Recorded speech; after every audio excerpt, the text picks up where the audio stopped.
So book 6, where the Ionian revolt has continued, we know this. Histiaeus, he goes to Sardis, right? And this is where Artaphernes accuses him of being the author of the Ionian revolt, right? But Histiaeus he's a little bit scared and nervous. He flees to Chios, where he's accepted by the ruler there after initially being mistrusted. Correct? Yeah. Now, where do we go from there, boys? Okay, well, obviously it talks about the Ionian Revolution. Right. Rebellion. Well, it's like the 5th time. I think you do this on purpose. And I'm the first person who said, yeah, we know how it ends. It's rebellion for a reason. But yeah, honestly, it gets squashed. Yeah. Like, very quickly. I think it was very early in the chapters too. I mean, would you attribute it to Darius's good leadership or to chance? Like the book goes into what do you guys attribute it to? Would you say? I just attribute it to the fact that Persia is right next to it. It's literally their neighbors, and I think a difference is it's much less mountainous than the mainland peaks. What we think Mountainous, yeah, much less mountainous because it's in the coast, right? So the Persians control Anatolia, right? All the way back in Book 1, they took it over. These are the city-states that are closer to the sea. They're not up in the mountains. They're on the flat beaches there, revolting. Yeah. And also all of their allies usually had to go through the sea, while the Persians they're right there. Yeah, Anatolia is a great area to defend because the mountains are right close to the sea. So if somebody comes from the sea, like from Greece or from the Aegean to invade, you could get out of the beach, pull up to the mountains, have the high ground, and defend yourself perfectly. But it's different now with the Iranians. The Persians did the difficult way over land. And another thing, the general that was in charge, he did his job. He wasn't incompetent. No. There was no incompetence really amongst the Persians, which is why the revolt didn't end, right? Herodotus doesn't really go into that. And one last thing I would attribute to, the Greeks are usually extremely divided. Very petty. Yes, they're petty. This is not the Zack Snyder or sort of the modern interpretations of this is where ethnic Greeks versus ethnic Persians and no. Politics still plays a big role. These are still city-states. They identify more with the city they come from as opposed to being Greek. That's a huge component that needs to be kept. And another thing that the chapter goes later in depth to, all the cities hate each other. They don't like each other that much. They just only later on they just hate the Persians more, but they don't like them. Yeah, as Persian rule as the Persians keep embedding themselves more in the politics and trying to assert themselves, right, and also trying to expand.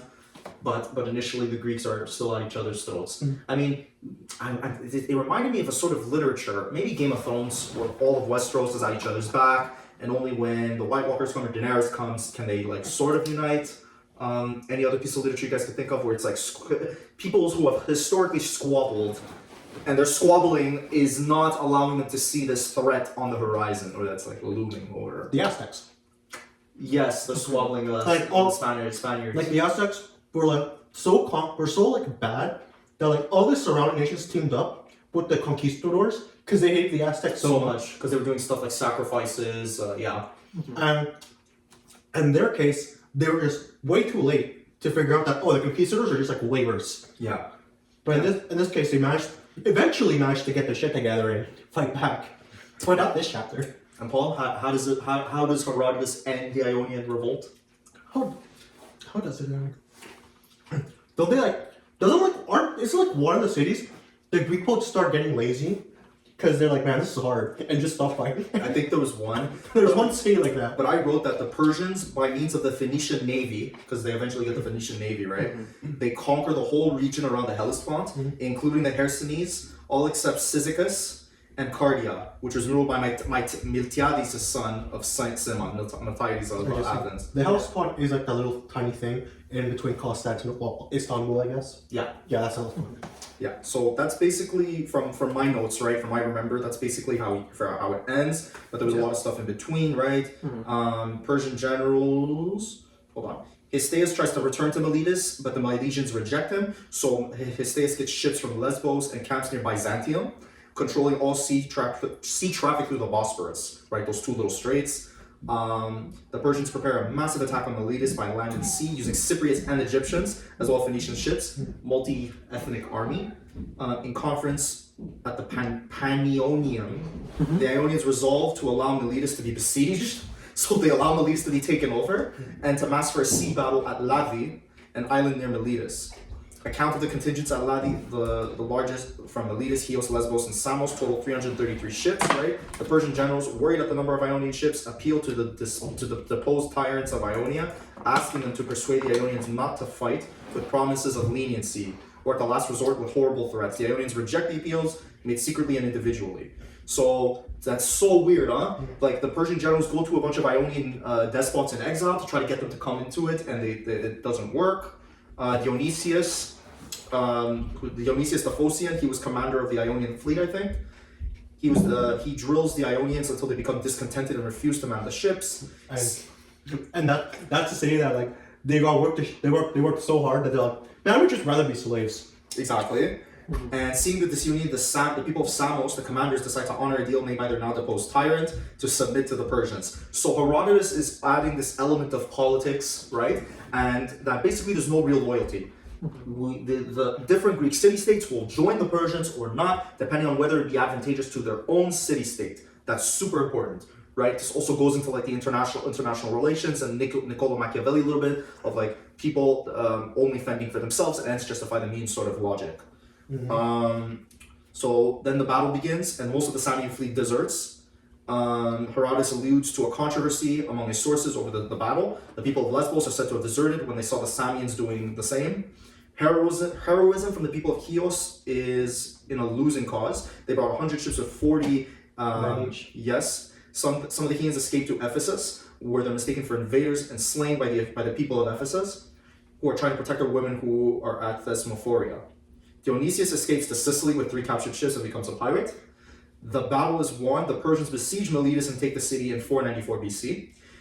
How the capture of Miletus fulfilled an oracle. Every time a city gets destroyed, there's always an oracle. There's always an oracle talking. That's confirming it, yeah. So confirmation bias. It's literally every single time. There's like, oh yeah, when this city got destroyed, there's an oracle talking about it. The captured Milesians resettled by Darius near the Tigris, all the way in Iraq, modern day Iraq and Mesopotamia. And their whole land then becomes colonized. Greece mourns for Miletus. Phrynichus is fined by the Athenians for making them cry at his Meliruha losses. And they made it outlawed to do it again. Yeah. And the people of Samos decide to relocate to Sicily themselves rather than face the return of Aces, the despot, and their Persian dominion. So, how the Samians, the people of Samos, betrayed the people of Messini, who had invited them to Sicily by collaborating with the tyrants, Anaxilaus, so many names, and Hippocrates. And they seized the city of Zankli for themselves. That's like a little tip, what's it called? Like side thing. They heard about it. Side note, yeah. Histiaeus, back again at Histiaeus at Byzantium, he reacts to the news by going to Lesbos and taking over the island by force, so he's a little bit paranoid. Next to fall to Histiaeus is the island of Chios. While besieging Thassos, Histiaeus learns of a Phoenician fleet heading for Lesbos and moves to intercept it, but while his men are foraging for grain on the mainland, they're attacked by Persian troops and beaten. Histiaeus is taken prisoner after that by the Persians. And he requests, he's like, since Histiaeus is like, he's Darius's, what's the word again? Satrap? Benefactor. Benefactor. Okay. Because he helped him out. I forgot the reason why. I forgot what he helped him out with. He helped him out, so then they're like, he's like, hey, let me go to Darius, because he'll probably say I'm cool. Then they decide to kill him, because they're like, he probably would forgive you, but we're not allowing that. Yeah, basically. Even though he helped them at the beginning, but then obviously he betrayed. So like a little anyway. So the Persian cavalry is decisive in that battle where Histiaeus is taken prisoner. How Histiaeus gave up to save his life is just a little bit weird. He's taken up to Sardis and slain by Artaphernes. Darius is displeased on receiving his embalmed head and grants him burial honors. So Darius still treated Histiaeus with some modicum of respect, somehow. So in the next year, which is 493, the Persians take the island of Chios, Lesbos, and Tenedos. So they end up getting everything at the end of the day. The Persian human chain technique is used for finding any Greeks in hiding. Harsh treatment is then placed on the Ionian cities by the Persians, which involves castration of all the boys and some burning of temples. The Persians, by means of that Phoenician navy, conquer the whole region, like I said, all except Cyzicus and Cardia. So Book 6, Herodotus is establishing that the Persians are making massive gains, and part of it is because the Greek city-states are turning on each other. I mean, what do you guys think of that whole thing about the Ionian revolt? Any big themes? Anything you found interesting or found it boring? Maybe. I mean, I found it like, in terms of page, like in terms of like my interest per page is like much higher than like I think maybe 1 or 2 chapters ago, where like I couldn't remember most of it because like it was that boring. Yeah. But this one, like, there's like I think like it's probably because like the Greeks were probably much more familiar with like the culture around their cities. Like the only time Herodotus even went into each city was to talk about the enmity 2 cities had with each other, or like why certain cities have like this, but Athens has like this specific problem with this city. yeah. Like that's like kind of what happens. Mm-hmm. So like I think that's why this one was shorter than the other ones. That's true. I see each of these stories come with like the caveat that like he's just saying what other people told him. But I do find interesting that like the end result is that like due to like the Greeks fighting each other, Yeah. the Persians are usually the ones who like gain out of it. Which makes sense. Yeah. Also, Herodotus talks about not just their gains towards the Ionian cities and so many of the islands, but also he talks about the Battle of Marathon and their big goal of trying to engulf all of Greece. Herodotus talks a little bit about the Miltiades family a bit. I think we can skip that, right? Well, like yeah, Herodotus has done it many times where he just talks about like, a specific family, Yeah. for, like a few pages, and it doesn't really mean much. Yeah.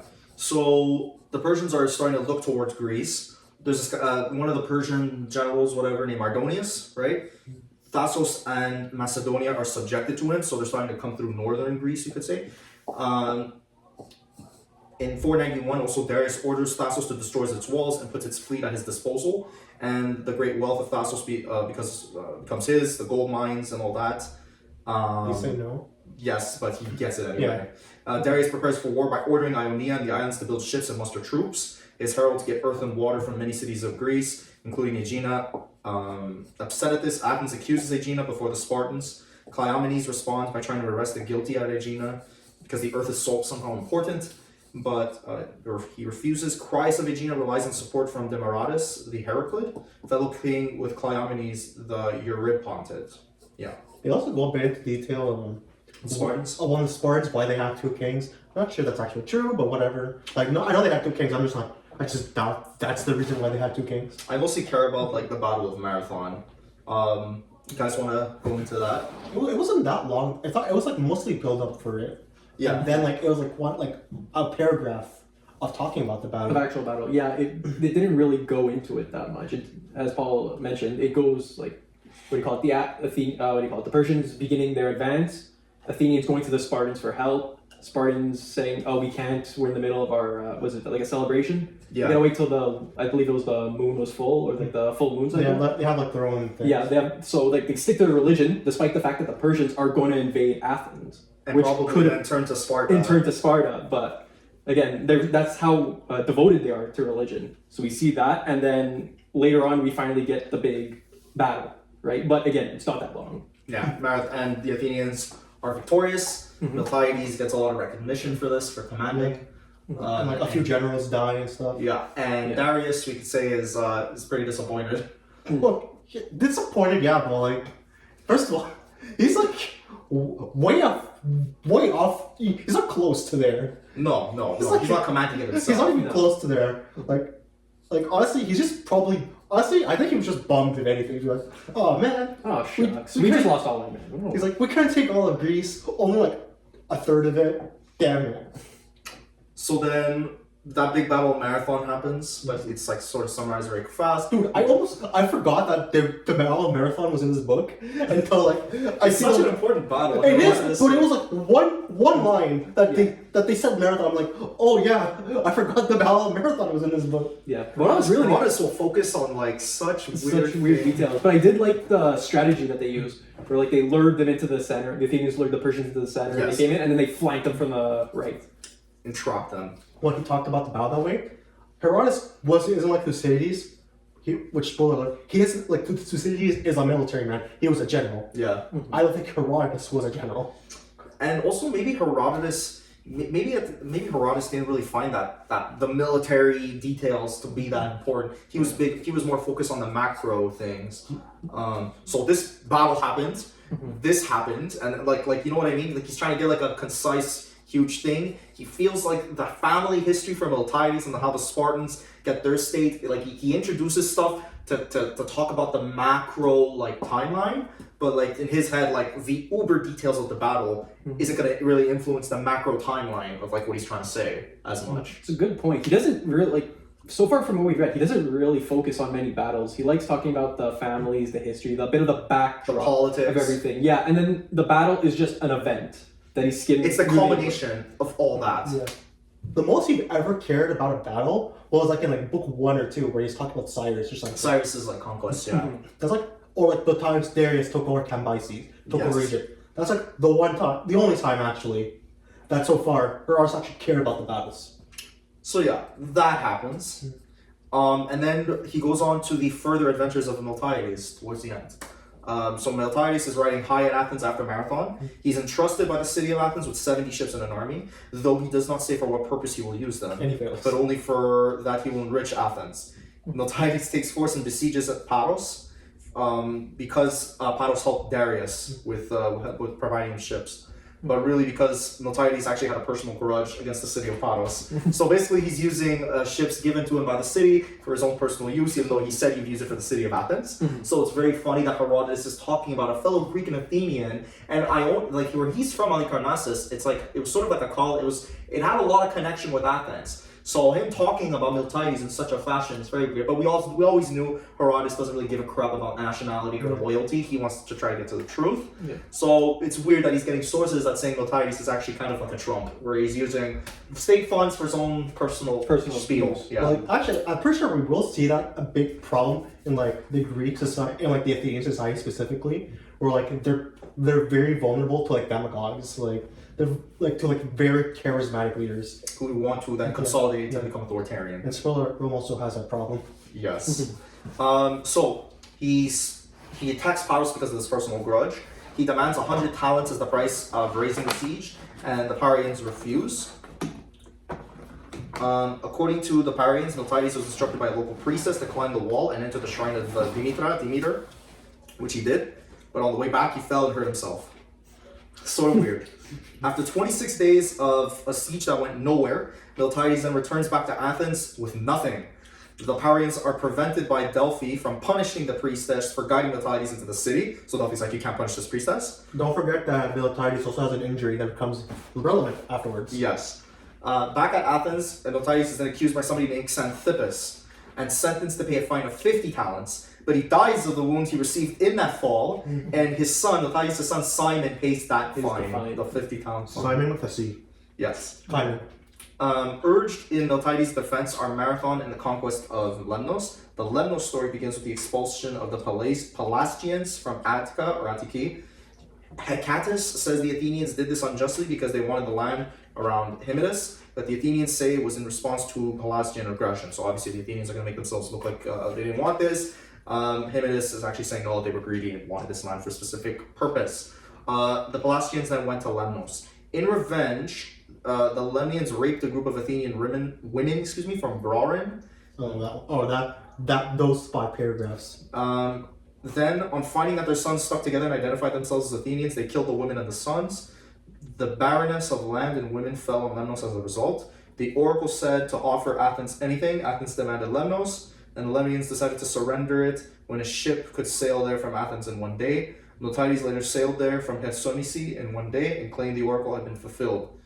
The Lemnians agreed after being besieged, and so Miltiades took Lemnos for Athens. So basically, the book ends with Athens taking Lemnos because of a stupid, because of like a rape, and then oracle intervention, just a whole spiel resulting in that, and that's how it ends. This is the second shortest chapter of the book. And the weirdest. It ends so weird. Yeah. I mean, okay. So we summarized book 6. What do you guys think of it? Was it one of Herodotus' best? One of his worst? Forgetful? I would put it in like the third one. I think it had like a strong beginning with the Ionian Revolt, and then like everything like going into marathon, and then everything after marathon. Like, the most interesting part was the things related to Ionia. Really. Yes. After that, Any any themes you guys are seeing that Herodotus is sort of like trying to string together? Nothing specifically, but one thing that comes to mind during the Miltiades ending part is do not use money for pettiness. Do not start petty wars. Yes! You do not win. Oh my god! You never win the petty You wars. could actually, I've noticed that Herodotus, when these rulers end up doing stupid, petty, selfish things, they end up getting their asses handed to them in the future. At book 1, with that whole family, like the founder of the family, like murdered the previous king, and his ancestor, who was a good person, ended up getting paid for it by Cyrus. Right? And now Miltiades, who used the funds and ends up dying in like some of the most humiliating way possible. And forces his son to have to pay for his mistakes. The sins of the father, you could say. Yes, exactly. So, and this is also something in ancient Greece, right? We saw this with that trilogy, not the Oresteia. Was it the Oresteia? there's only like 3 The one with children. Agamemnon. That the Oresteia. The Oresteia, Oresteia. yeah. Where like the punishments of a father should they be reflected into the children? And this theme is sort of being repeated within Herodotus' works. That could be like a Greek. That could be like a Greek like train of thought. Yeah. Where like the leaders are usually supposed to be like righteous. They're usually supposed to be great like personally. They have to have like a good family. And by being unrighteous, the punishment should be the elimination of the humiliation of their line, or elimination of their So like line. again, all this is in retrospect. So like the people who remember it are like probably have like their own bias. It's like again, do you really want your city to be said that you're ruled by like bad people? No, Like, absolutely not. Like you at least want there like even if something bad does happen, like always round back to being like a good city again. Yeah. Like I think that's like I think that's all countries, all cities kind of have that mythos in themselves. They want their country or their state to be righteous. Like the Romans, like they always want their state to be righteous. So they always have the story of the kings being worse and worse, and then democracy comes out of it, or a republic in this case. Yeah. Same thing with Athens. You have tyrants, and then you have democracy again, and we kind of even see this in like modern day-ish countries like the United States. Like you have like the tyrannical British rule, then you have the founding fathers. Like every country has that kind of Mythos of like they were first under tyrannical leadership, and then valiant people overthrew that tyrannical leadership and established a great state that we should therefore be proud of. Yeah. Same thing with Turkey, right? Ataturk overthrew all the imperial powers that were trying to encroach into Turkey and trying to carve it up after World War One, and thus establishing the modern day Republic of Turkey. After the fall of the Ottoman Empire. And again, it makes sense because like you don't want the founding mythos of your country to be we were ruled by assholes. Like we are assholes, and we are assholes ourselves. Yeah. Like no one wants that to be their history. Yeah. So like they kind of retroactively like whitewash their own history. And to make their leaders look good, either the initial leaders or the leaders that overthrew the bad ones. Mm-hmm. Yeah, I see what you mean, Paul. And like honestly, in this case, this is like what the Battle of Marathon was like 50 years before that, or even more. Rome? No, this in like Herodotus. Yeah, it had to be. Yeah. So like that's like enough time for like a new people who have been like who have their biases. That's like almost three. That's 3 generations. Is it? I would say 2. It's like I would say 20 years. 20 years, right? So 50. That's 2 generations and like a bit of the third. Yeah. So like honestly, like the people who he's probably hearing this from probably heard it secondhand because like I don't know, people who fought in that battle probably died like from old age or on the battle. Well in the battle they wouldn't tell anyone. But like from old age because like life expectancy was like what 50 at most or something. Probably. Yeah, if you survived like a high infant mortality. Yeah. So like they didn't have that high. So like that's probably enough time for like a cultural bias. At least 1 generation passed, we can say. Yeah. So like that's enough time for a cultural bias to start setting in, and like for them to like unconsciously or not like whitewash their history. You could also argue, depending on the people that Herodotus interviewed, we don't exactly know who he asked. It could have been like a soldier. Yeah, he doesn't cite his for example, sources. it might not be someone on the front lines. So we also don't know exactly what's going on the field. Oh, do you know how we could actually even see this in the modern day? The President George W. Bush was fucking hated, and like people look back, and he's like, he wasn't that bad. Compared to Trump. It's like so like the Republican. it's like we still do this like now modern day. Mm-hmm. So like they probably did that back then as well. But like, people glorifying the 1950s, like it was such a good time when families were together, and there was greatness, and women were taking care of the kids, and dad went off to work, and yeah, like looking back in the past with the rose-colored glasses, nostalgia. Yeah, so they have probably the same feelings, like for both people, like probably around the same. I want to talk about Darius a bit in this chapter. Yes. I'm kind of seeing like kind of inconsistent characterization of Darius in these chapters. Whoa, why would you? Sometimes he's like seen as very cruel, and sometimes he's seen as like forgiving. Like I wouldn't say forgiving. I mean, well, like they still killed his stay. Oh, was it his status? Yeah. no, but they killed him because they didn't think Darius would do that. Yeah, but then like he then said, "Oh, I don't like that he's just like a beheaded head and he's nothing." Like still given proper burial. But like let's remember maybe like 1 or 2 chapters ago, like Darius just killed someone because he just wanted one of his sons to not be in the battlefield. Yes. Like he just killed all the sons. Like I'm seeing like an inconsistent characterization of Darius. And it could be because maybe Herodotus is getting the different sources of Darius. He's getting like different sources. There's no way one source is gonna make those contrasts. But what I do find kind of odd is like he probably got like the source for like Darius just killed someone's kids. He probably got that from Persia, from like a Persian territory, because that's where it happened, and like and he's gone to Persia, right? Yeah. And like that's probably like the one thing they would remember. That would be memorable. Yeah. And like, but like these stories, he definitely got that from Greece because They portrayed Darius poorly. Yeah. Yeah. But then he doesn't cite his sources, which is not the best. But there wasn't a discipline of history at the time, so there wasn't a format he had to go to. Yeah. Clearly, this is when history in the Western world is still being developed. But yeah, we could say that like that could be attributed to the different sources from the different regions that you. But I honestly like that's Herodotus things, but like it still kind of bugged you. The characterization is kind of inconsistent. And like we even see like in his earlier times, like he was seen like this wise, like intelligent ruler, and like we kind of see that, but like. But then when it gets to the Greek stuff, it starts getting muddled now, and that's maybe because he was asking like Greeks and Greek people from Greek city-states about the war because they were involved in it. So yeah. I guess like that's just showing the limits of like what you can get on characterizing someone off of like sources that are 50 years old. Exactly. When it comes to Darius, again, you got to figure out what's going on. You got to look at both sides. Do you think his character was consistent or inconsistent, like Paul says? It's definitely odd. I feel like it's more of like a transition where he starts off a little more wiser, and then maybe going into the war, getting into it, he starts maybe losing his cool. Like after he loses, obviously he's not super happy. So, but like even though he loses, he still makes a net gain in territory. But that's because of the Greek city-states betraying each other, not really because of his own genius. Like they're like Samos and Lesbos, like they're all just trying to undermine each other. Wait a minute. Even if like he got it easier that way, it is its own intelligence to attack when it's best to attack. That is like its own kind of intelligence. But Paul, they planned the attack, and then one of the islands fucking like betrayed the other islands and like got them to desert, and I helped him. Yeah. Like that.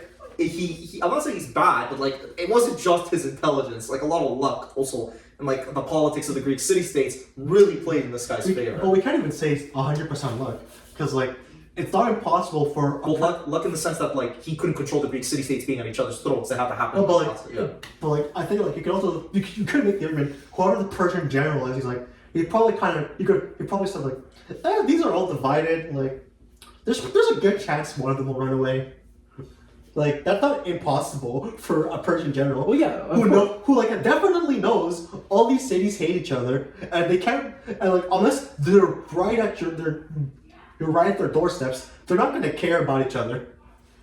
I guess. Yeah, I mean, when you're going to war, you should know about your enemies. So surely they would have known. Okay, a lot of these Greek cities are still at throat with each other. This is our perfect opportunity to come in and take it. Right when they're fighting, when they're all divided. And let's remember, they had Ionia, who are also Greek states. Like we don't think of them like as Greek, but they are. Yeah. So like, and the other islands didn't really care about Ionia. I would be surprised if a few Ionians were just so mad that they decided to sabotage the other city-states and just tell them who's mad at each other. Just out of spite. Like, boys, Just it's not like it's impossible. All these city-states are spiteful. They're extremely spiteful. They all hate each other. Yeah.